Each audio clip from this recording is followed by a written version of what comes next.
All right, guys, so I'm sitting out on my porch doing my voiceover today, and I had chuck roast, and I used sea salt on it, as you can see, and I also decided to put garlic powder, as you see there, and onion powder on it.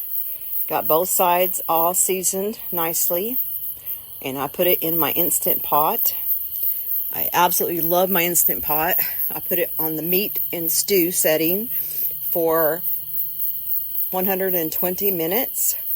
And then I just kind of experimented with some mozzarella sticks I had, melted that, added in 3 eggs and 1 cup of sour cream, baked that at 350 for 30 minutes, and it turned out really good.